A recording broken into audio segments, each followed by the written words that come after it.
We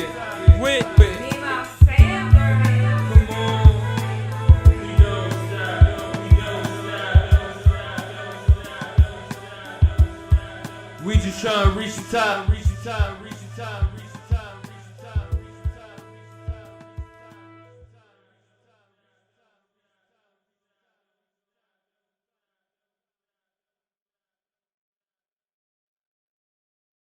top. Oh, Lord.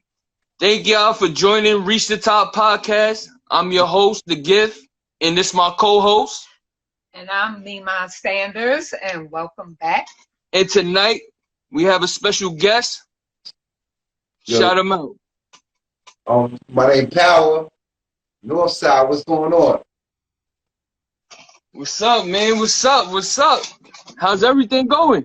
All right, thanks for having me. First of all, Auntie, thank you. Cop, thank you. Everything is good, man. Everything is going the way God wants it to go. You know, my podcast is moving. Yes, sir. So, every life is good. It's not great yet, but it's good. You know. Good. It's good. It's good. It's good. It's good. Maintaining. We'll get there. We get there. We working. We working. We definitely out here working. I'm out here working. I like what y'all doing and whatnot. You know what I'm saying? Thank y'all for having me once again. And we like what you doing as well. We like what you doing as well. Yeah, I appreciate it. No doubt. It's not easy though, switching from the streets and doing certain things to like going a little slower. I'm not really. You gotta train your mind and build up your patience for everything. Yeah. Everything ain't fast. Yeah. It ain't similar. Yeah. You know what I mean? You got some similarities, but you feel me? It's not the same structure at the end of the day. Yes and no. Because, kicking it's just like having a conversation with a friend. You know what I'm saying? So it's something easy. I do that every day. When I see Auntie in the store, we talk about things. She always asks me, you staying out of trouble? Yeah, I'm staying out of trouble. Like that. But I gotta watch your back. That's right. I got your back. I know you do. It's a transition because I'm used to standing on the block, and running up and down the streets, and now I'm sitting still and I'm thinking more, making better choices. I grew up kind of rough on Linden. Auntie like I used to run up and down on Linden. You see me in the morning, you see me in the noon, you see me in the night. That's all I wanted to do, in and out, stuff like that. So, all right, hold on. I'm sorry, I gotta stop you before you get into that, because this is where we wanted to kick it off at. So I wanted to let the people know a little bit about yourself, like where you was raised and how was it growing up in them times. All right, I'm just gonna give you the short version because we be here all day. Yeah, the short version. Yeah, I'm from East New York, originally from East New York, Brooklyn, and I moved out to Queens to my grandmother's house like 81, 82. So you could say I'm from Brooklyn and Queens. You know what I'm saying? Yeah. But I'm bred up in the north side, Linden Boulevard, 224, So I'm a Linden Boulevard guy, you heard? Someone say Linden Boulevard bully, but everybody want that title, but I don't want it. I'm from Linden and 224, you feel me? Got you. So I come from a background where, like my mom, she used drugs, my pops used drugs. So my grandmother had to take me in. And she was a nurse. And she moved out in Queens, I think probably like 79, 80. So came out like 81, 82, around that time. I was like 8 years old, something like that. And it was beautiful out here then, So it's different from where I came from in East New York, where at a young age, 6 years old, as soon as I come out of my house, it's the number hole, weed spot, liquor store, dope dealers, all that. So this was like different for me, Yeah. So it was different for me, But it was good. Calmer environment. It's good. It didn't stop me from getting in trouble and stuff growing up. It was because coming from Brooklyn to out in Queens, it was a little bit slower. It was like I was like playing Pac-Man, It's like this is around, bullying everybody at 147, and whatnot. You know, so yeah, you know, because you know I came from a place where it was messed up. So even though I was in a nice place out here, I still had that, you know, I had that in me, you know. So you know. Got you. So, what dreams you had when you was a child about your future? I'm gonna be honest with y'all, Kill, and this is why I'm doing what I'm doing. My dreams was to be a gangster. You know, to be honest. Everybody say that Yeah, cliche. be honest. This is for the real. Reach the top. I grew up looking. I grew up looking up to the drug dealers that I seen on the block and whatnot. You know what I'm saying? That was on Linden when they was starting on 225th and Yeah. whatnot. The hood. And like when I went back to Brooklyn, like those are the dudes I wanted to be like. And you know, and a lot of fictional gangsters, like you know Al Capone's. They're not fictional, but Al Capone. I wanted to be like that. I wanted to be a gangster. You know what I'm saying? When I was growing up.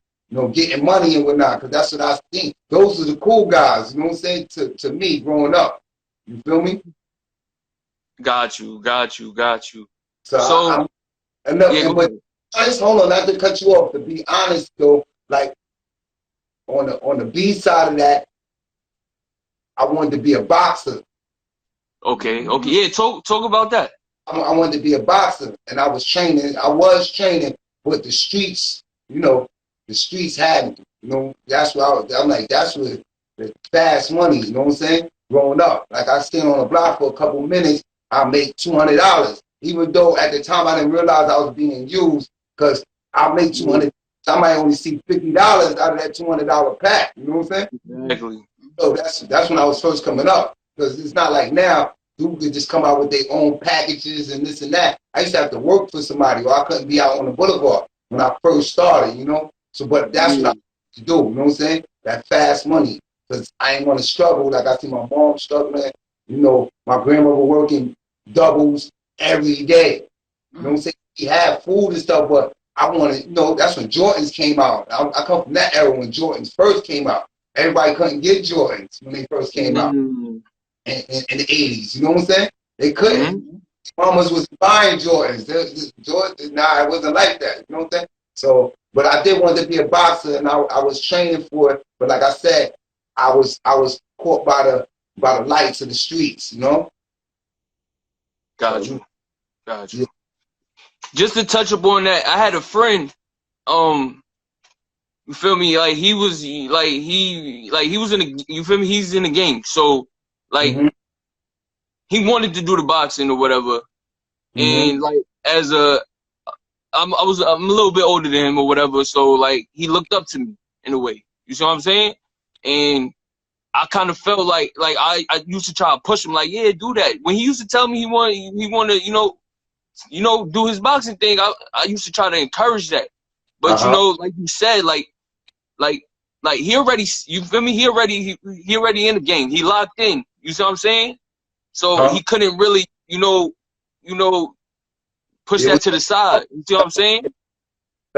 So right now, my boy, like he locked right now. He's 15. He had to do 15, attempted, and it's sad because I really had like a vision for that, like, because I was doing my thing. I do the music. So like I looked at that like, yeah, like my boy can do his boxing thing, I do the music, and we come up together. You see what I'm saying? But then you see life take a turn, and he from Brooklyn, but he moved out here too.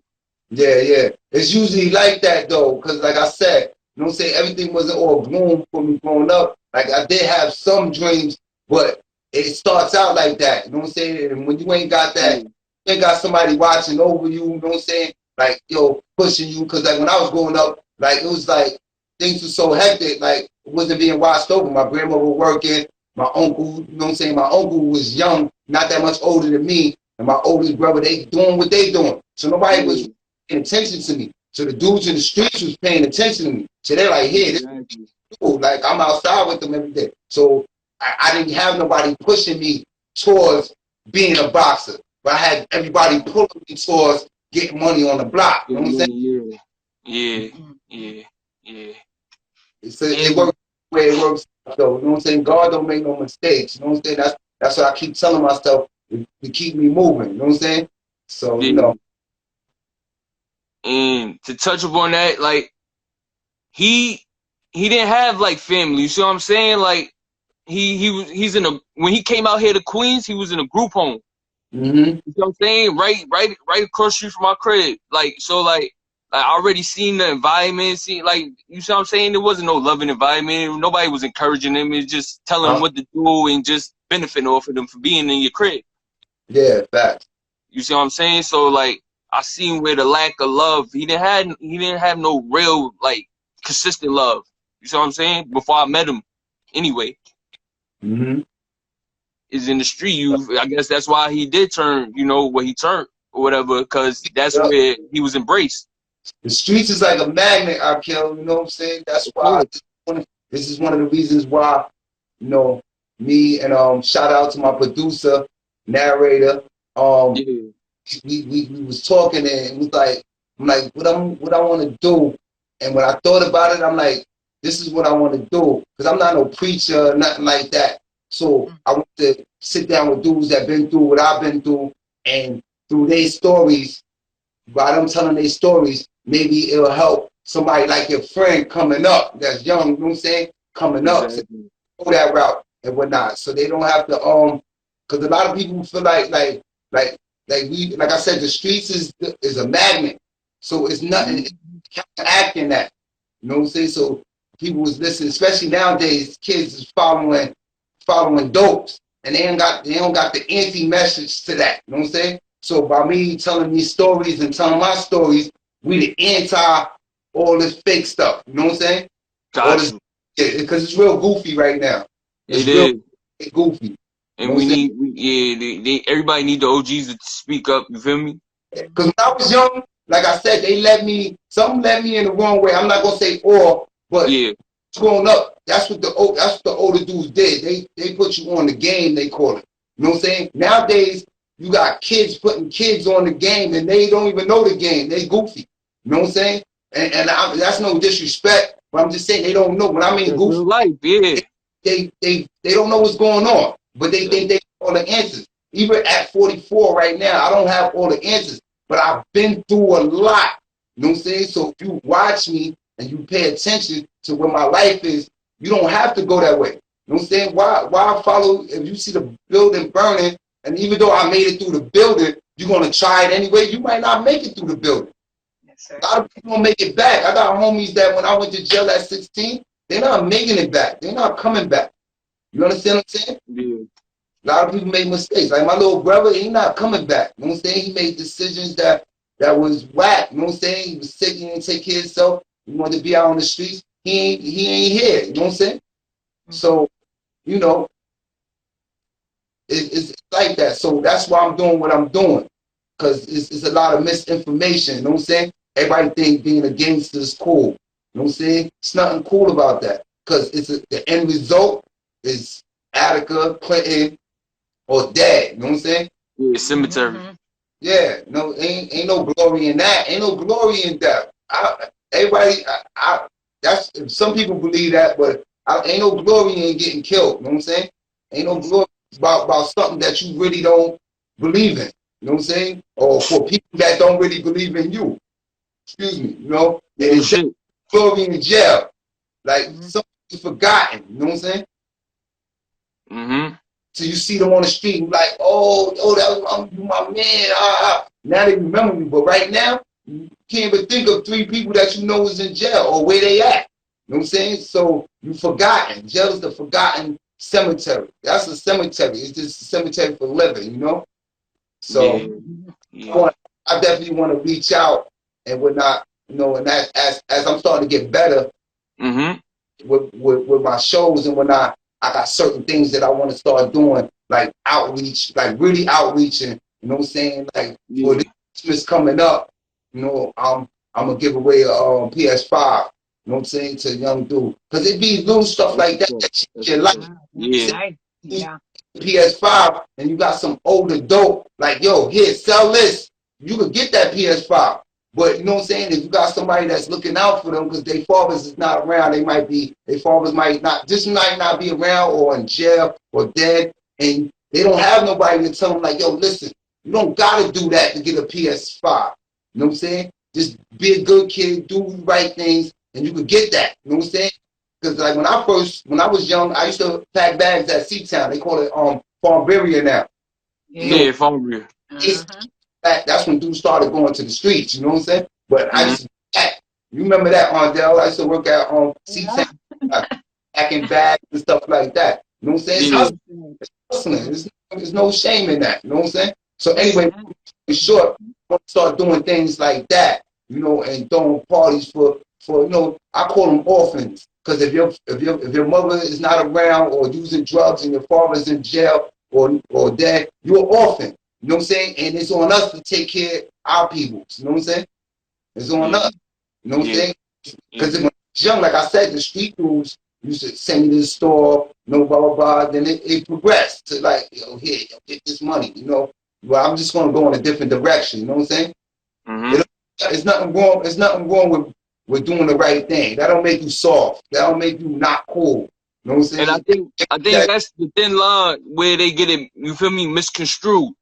Misconstrued, yeah. Exactly. Like you could be a man, take care of what you gotta do, and you don't got you feel me? Like you defend yourself too. Like you see what I'm saying? So it's like, I mean, you're a punk. You just not doing stuff that's going to take you, going to shorten your life.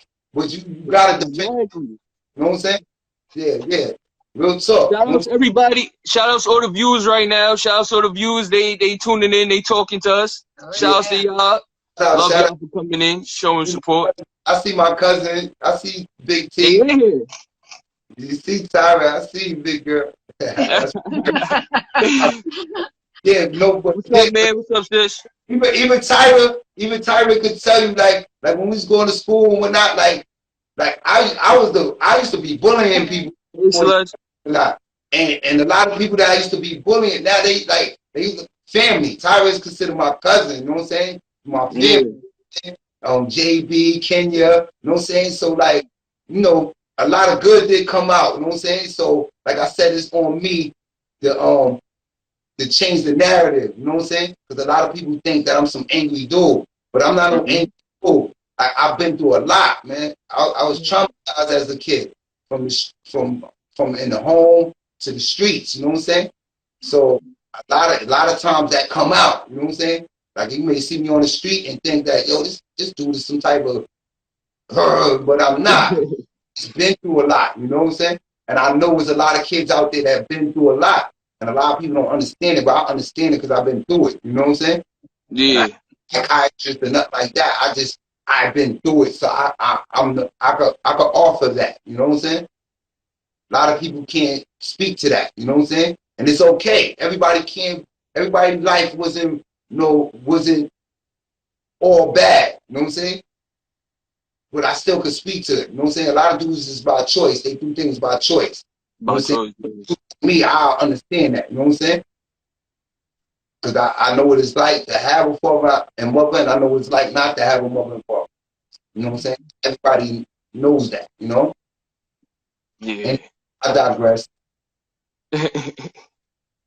So, when did you feel your life start transitioning from being a kid to a man?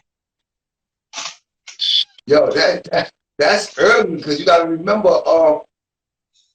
I went up north, I went up to corrections, up north corrections, at the age of like 17. So ain't no boys in there. Okay. Ain't no boys in there.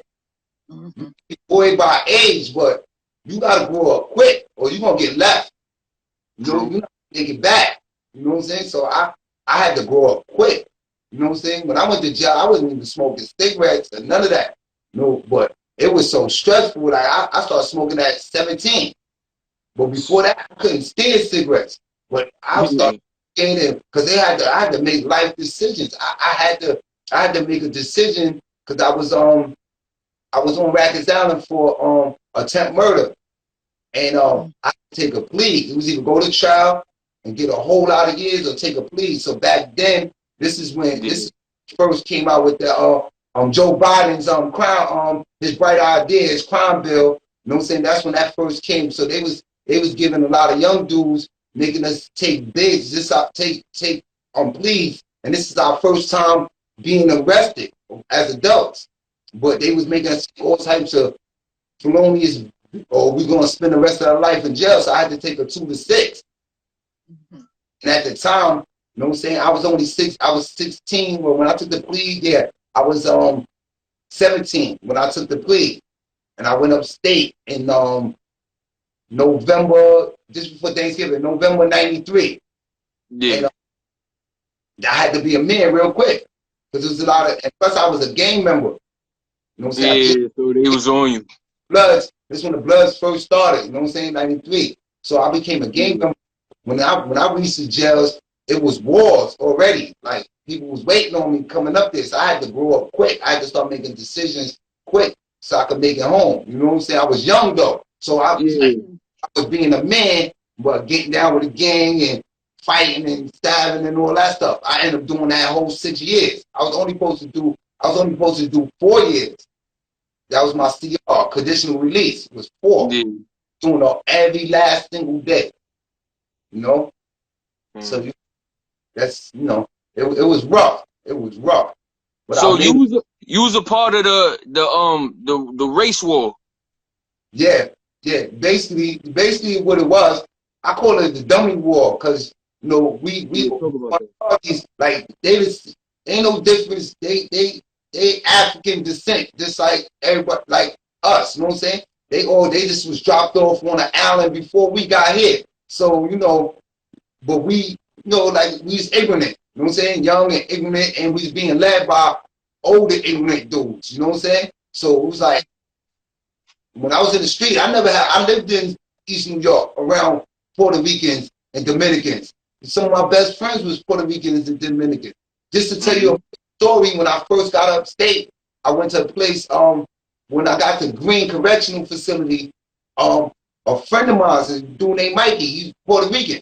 He has to be king now. Now, I don't know nothing about, you know, I ain't seen him in years. You know what I'm saying? But he's from East New York. And I said, what? And I went and sat down, ate, and they sat down and ate. And when I got outside, they was trying to cut me because he said he had beef with me. And this was a dude that I grew up with.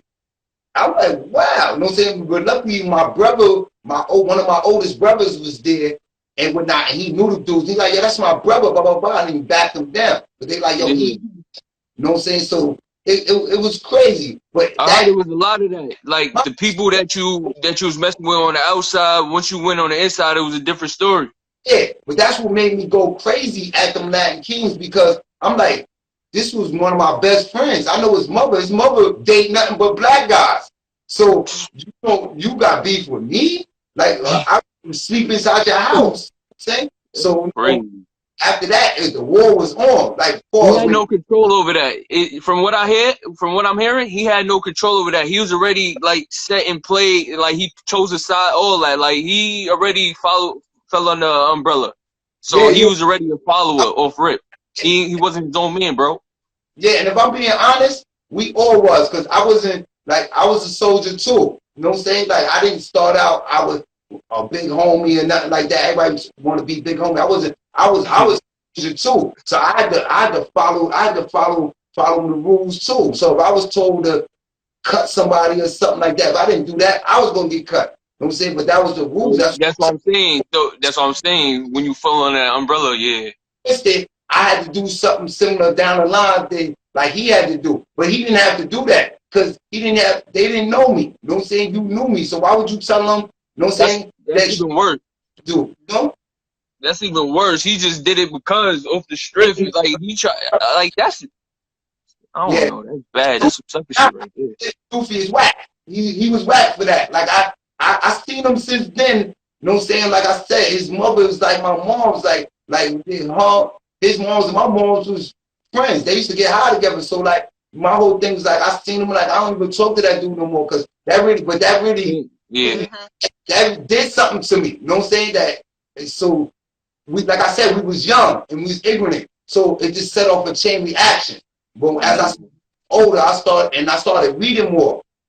You know what I'm saying? Because when I first went to jail, I know how to read, but I wasn't really that good. So when I started reading and reading about the cultures and how these people tricked us into thinking that we enemies. We not enemies. They the enemy, you know what I'm saying? They brought us here, they enslaved us and brought us here. And we fighting each other. And we don't own none of this. It was whack, you know? It was whack. But that's how the game thing is, you know what I'm saying? You know, crabs in a bucket. We fighting each other, you know what I'm saying? So, but I made it through though. I don't think like, well, I ain't got no beef with no Latin Kings, no yet. Yeah, disclosure, no static with no Land Kings and none of that. That's we talk about 93 when Bloods first started. Yeah, when the jails was real. And no, that's why, but I heard that's why it got created too. Yeah, no, facts. So, Actual facts. It was created to go at the Spanish brothers. It was ignorant now that I look back at it, it was ignorant. They was ignorant, we was ignorant, like I said. But two wrongs don't make a right, but it balanced out. Because they was doing brothers filthy. You know what I'm saying? They was doing young brothers coming through that didn't have nobody around them. They was doing all types of funny stuff, rapes, stuff like that, cutting them, extortion, and all that. And the brothers, certain brothers was looking the other way. You know what I'm saying? Like the Muslims was looking the other way. Like, so a lot of Muslims to stop from doing that. So a lot of dudes wasn't really in their heart Muslim. So hold on. So that's true though. The Muslims was only looking out for Muslims. Like they see a black, they turn their back. They wasn't really, unless you came to them. You had to come to them. If you wasn't Muslim, I'm saying you had some Muslim dudes that was still street. Like they knew you. If you was from their block or something, they not gonna let nobody. But if they didn't know you, you was on your own. So this is where, you know what I'm saying? I don't want to say dudes' names, but this is when some of the first dudes that was street dudes was like, yo, what we gonna get together and fight against this. Forget them. So they got together and they start bringing dudes that thought like them, that was tough dudes, and they started recruiting dudes in HTM, you know what I'm saying? And they started fighting them. But then it just snowballed to whereas the Bloods was fighting against everybody. If you wasn't blood, same like how the Muslim thought, if you wasn't blood, you getting it. You know what I'm saying? I heard that saying. But for the people, like you went past for the people, explain the HDMI. That was like the box.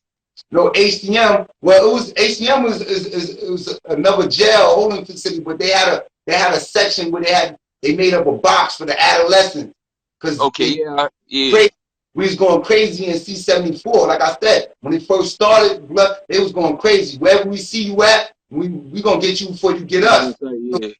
So that was like what they got now. They got super. It was the Bing they call. The Bing they call it. So that's when you get in trouble, get an infraction, they put you there. So all the what they call the super tough guys went there. That was they keep you in C-74 because we still was finding ways in the Bing to get to people. So they was putting us. We was locked away. When we went to rep, it was like a cage. We went from one cage to another cage. You know what I'm saying? And that's where it was really born. That's where Blood was born at in ACM. You know what I'm saying? Everybody got their theories, but like I was there, you know? I was there. You was in the midst of it. Homies. Yeah, all the so-called big homies and whatnot. But it's out of effect. It's like anything that's not controlled. It's snowball to where it went from fighting against the Latin Kings to like, it was supposed to be to go against oppression. That's what it was designed for. Suppression. It wasn't a fight with no Crips. It wasn't a fight with no Muslims. It wasn't a fight with anybody that was being oppressed. That's what we was fighting against oppression. But then, with any other gang thing, it changed. Turning points. Yeah, because once it got in the hands of the wrong dudes that had bad intentions, you can have good. But once it get in the hands of somebody with bad intentions, it's bad. It doesn't matter. It's bad. It could be a good thing, but once it get in the hands of somebody with a bad mind and got bad thoughts, it turned bad. You know what I'm saying? So you can say it was poison. It was already poison from the get go, like from the early beginnings of it. It started getting poisoned out. As far as not standing on, overriding the, you know, oppression and stuff. But I'm saying no, like I said in the beginning, like certain dudes was really with it, but then you had dudes that, like I said, they had bad intentions. They used it, they used the strength, the further their agenda. You know what I'm saying? And I'm not knocking. Everybody had to do what they got to do to survive. So some people thought that was just the way I'm gonna survive. If I could use you to survive, I'm gonna do that. You know what I'm saying? And then on the other flip, you had dudes that didn't know no better. So they thought it was that, yo, this is what I gotta do to be tough, to be accepted. He tells me to do this, I'm gonna do that. You know what I'm saying? That's the big homie. He's sick because a lot of dudes got saved. I didn't get saved. I had to put in work. A lot of dudes got saved when oh, that's my homie from my block. Come on, come get down. He don't get you. You understand what I'm saying? But he only got down because he didn't want to get got. But he wasn't. It wasn't really in his heart. You know what I'm saying? Of course. Of course. If it's not in your heart, you're gonna get faded. And a lot of dudes got faded. You know what I'm saying? And that's why a lot of this stuff is goofy now to me. Because it's not people don't really believe in that. They just want to be down. You know what I'm saying? Yeah. Especially nowadays, it's a whole different reason. Mm-hmm. A whole different reason. Yeah, facts. Yeah. And you can see that from a mile away though. Oh yeah, facts. But that's what kind of turned me off as I started to get older and whatnot. I started seeing dudes that I know you're not built for this. You know what I'm saying? And now but because I took an oath to something, I gotta cover for you. I gotta go to the box. I gotta risk my life for you. You know what I'm saying? Because you claiming what I'm claiming. You know what I'm saying? If not, then I gotta watch my back. You know what I'm saying? Yeah. And that become a chain reaction. Yeah. So how? Yes. I got something for you. Okay. Let the people know about your show, Life After the Bars. Okay. And how it came about. All right. Basically, Life After Bars. Actually, it was supposed to be something else. I was going to do a podcast about music, about like remember them jams, or remember that hit. And I was going to do something like that. But me and my producer Nas, narrator, we was talking, and I was like, yo, I really want to do something, telling people stories. I want to interview people, and I'm telling them stories of how they survived jail and came home and was doing good and doing something for the community and taking care of their family and stuff, because nobody's really talking about that. Nobody's really sharing these stories that brothers and sisters went through from young, you know what I'm saying, surviving the streets, addicted parents and all that. So I just wanted to do something with allow brothers a platform and sisters a platform to talk about their life. You know what I'm saying? Not no goofy stuff, because we can sit and talk about rappers, whose money, but really sit down and talk about something real. You know what I'm saying? Nothing with my show, nothing is off limits. You know what I'm saying? Like we talk about everything. You know what I'm saying? I'm not glorifying the streets or jail, but everything educational purposes. Yeah, I want to glorify doing the right thing, man, living the best life after being locked up, after going through poverty and all that stuff. So, and I had some good guests so far. You know, that came in and they was genuine. They was upfront and real. They didn't hold back nothing. And like when I did my interview and when I speak, I just want to speak not to the older people, but mostly to the young boys that's coming. The ones coming up after you. Yeah. I'm about to be the old guard. A lot of the older people in my family, they gone. And they going by the day. You see what's going on now. So now I'm 45, so I'm about to be the triple OG. So it's on me to bring up the next generation and teach them. Stop laughing. And bring up the next generation and teach them, you know what I'm saying, so they can teach the next dudes. Because it's nothing but goofy dudes running around now. So it's on me and people like me to tell our stories, and hopefully we can help somebody, Of Yes. course, of course, of course. And you know, our platform is over to you anytime you need to, you know, get something off your chest or whatever. Just holler at us and, you know, we got you.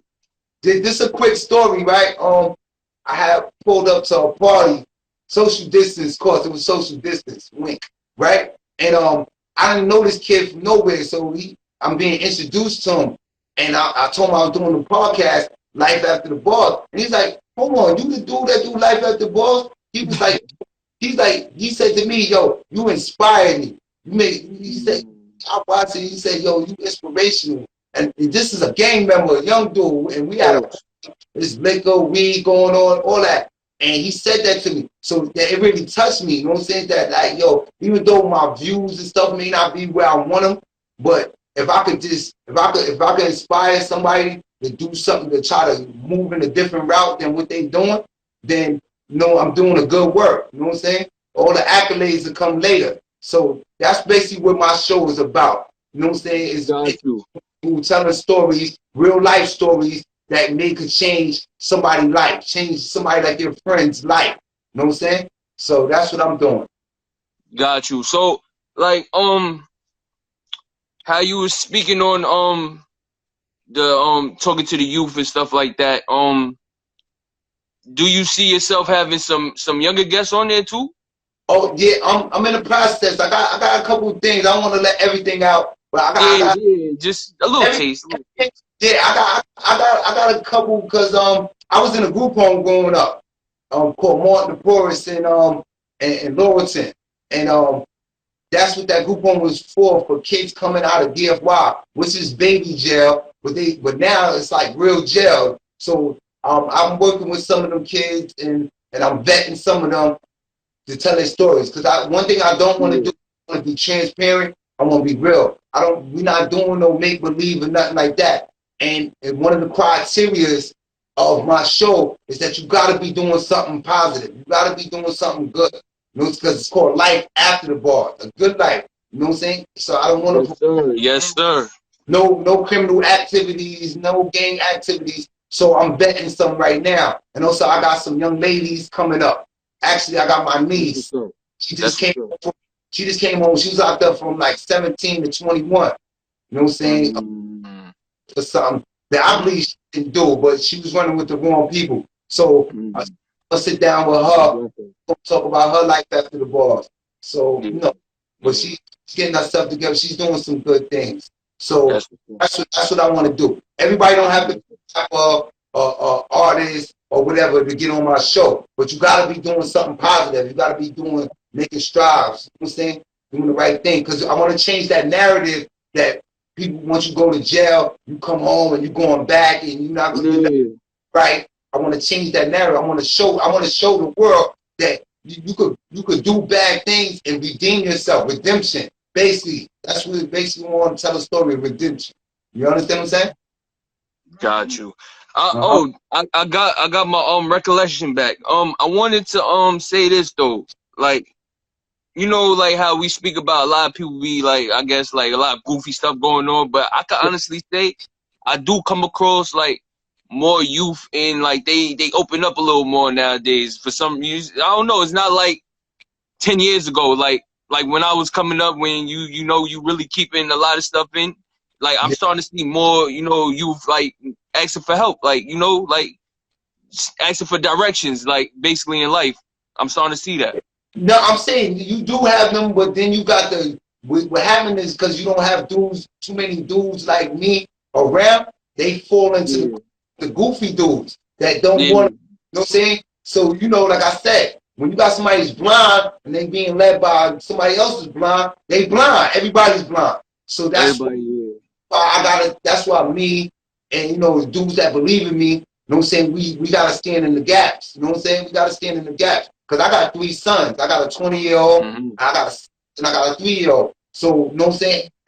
I got to be the example. And they're going to be coming up on the guys like you and a lot of these other dudes that we're talking about, because they get real young. So I got to reach them, so because I'm not going to always be around. So I don't want my sons coming up under the blind. I want them to come up under the woke. You know what I'm saying? People that can see. You know what I'm saying? So it's on me. So sometimes the life you say may be your own, you know? By me saving you, I might save somebody else. You understand what I'm saying? Or save my son. You feel me? That's true. So, Yeah. She got another one for you. Okay. All right, let me put on my glasses. Get nose. See, Okay. Who or what can you say inspires you as becoming a podcaster? oh wow, me and my producer was having this conversation, right? And hopefully I shot at for this one, right? But it's two people, and I sit and watch them every day. Walters, I love Barbara Walters. I love her Barbara style. Walters. She always serious stuff. And for the lighter side, it's a few, but these are my two favorites. Charlamagne the God, even though he's goofy, Yeah. but He's like, real. I'll be honest with you, he gave like some of my interviewing tactics that I use, and like the way you see, like if you ever watch any of my episodes, I got some of my ideas from watching an interview that Charlamagne the God did with Young Jeezy. He was sitting and whatnot. So that's why if you watch my first episode, it was designed like that. I'm sitting with my best friend talking about his after the bars and whatnot. You know what I'm saying? He was we seen that one. Shout out to SP 2020. I got that from Charlamagne the God. And then also like asking deep questions and stuff like that, and the way I pause and stuff, I get that from Barbara Walters. She was very meticulous about what she was doing. You know, sometimes I stumble because I'm still getting used to interviewing people and doing the camera. But that's who I watch a lot. You know what I'm saying? Barbara Walters and Charlamagne the God. You know. Got you. Good. That's actually good though. You did your homework and then you feel me? You pick like a format to study. Yeah. Yeah, and I'm getting better. I'm just at the beginning, and I'm getting better. And like it's kind of hard because I'm like me. I don't write down stuff, so I talk with people, and and I get a little background, but they never know what I'm going to ask them. But I know because I know what I've been through. So once a person tell me they've been through something that I've been similar, I already know where to start. You understand? I already know where to start because most of the stories are similar, but it's different. You understand what I'm saying? The outcomes is like I be speeding sometimes, but I'm getting better. I'm getting better. It's practice. This is doing a good job. I appreciate you saying that, Auntie. I appreciate progress. Right. Yeah. Yeah, so I'm just I'm in a transition right now because one of my spiritual advisors said to me, he said, you can't do new things being an old you. Because if you take the old you to new things, you're gonna destroy it. So you gotta first change yourself. It's a cliche. You gotta change yourself before you can try to change other people. So it's a process. You know what I'm saying? It's a process for me. So like I do a lot of studying. Like when I go online and I'm saying I'm working, like I'm talking to people, I'm calling people, I'm doing background on people, but I'm watching, like I said, I'm watching Barbara Walters, I'm watching Charlamagne, and I'm seeing, you know what I'm saying? Then also I'm looking at stuff on the news and what's going on and whatnot, And like a person I just interviewed and whatnot, but off camera, he's a product of the Joe Biden's crime bill, and I asked him how he felt that this dude is the president, and he said to me like he owe, and that's how I feel, like he owe, like I need more than an apology. I need him to sponge my record so I could, so I could do better things. You know what I'm saying? So my kids could see that. Yeah, because I got unnecessary time for what I did. Whereas white boys got no time. They got a chance to fix their life. You know what I'm saying? Exactly. Yeah, so, I know I went on and on, but, Nah.